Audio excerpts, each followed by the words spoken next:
حضرت سیدنا امام ابو مالک فرماتے میں غریب کا بیٹا تھا اور میری 6-7 بہنیں، میں اکیلا بھائی تھا۔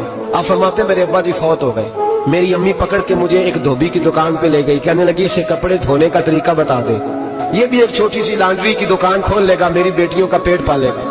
دھوبی کہنے لگا ٹھیک ہے، میں 2-3 درہم بھی دوں گا مہینے کے، اور جب کام سیکھ جائے گا تو تنخواہ بڑھ جائے گا۔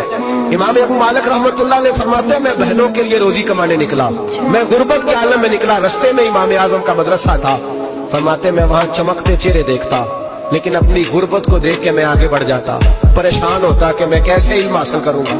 آپ فرماتے امام صاحب مجھے اکثر دیکھتے، ایک دن امام اعظم باہر نکلے، مجھے کھڑے ہوئے دیکھا تو قریب بلایا، سینے سے لگایا، ماتھا چوما، کیا نام ہے؟ میں نے کہا ابو مالک میرا نام ہے۔ کہا تمہیں پڑھنے کا شوق ہے؟ کہا بڑا شوق ہے۔ کہنے لگے چل آ جا پڑھا کر، آ جا مدرسے میں پڑھا کر۔ کہتے میں سارا دن وہاں پڑھتا، گھر سے کام کرنے آتا، سارا دن امام اعظم کے پاس پڑھتا رہتا۔ مہینہ آیا تو میری اماں کہنے لگی تنخواہ لاؤ۔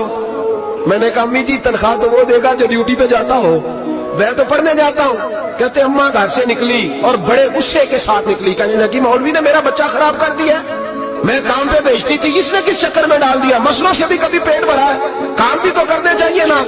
کہتے امام اعظم کے سامنے کھڑی ہوئی، امام صاحب بڑے امیر کبیر آدمی، بی بی آئی اور تیز جملے، عورتوں کا طریقہ ہوتا ہے، کہنے لگی مولوی تیری سفید داڑھی، تیرا اتنا نام، تجھے خیال ہی نہیں آیا میں بیوہ عورت ہوں، تو نے میرا بچہ خراب کر ڈالا، میری یتیم بچیاں روٹی کہاں سے کھائیں گی، مسلوں سے بھی کبھی پیٹ بھرا ہے۔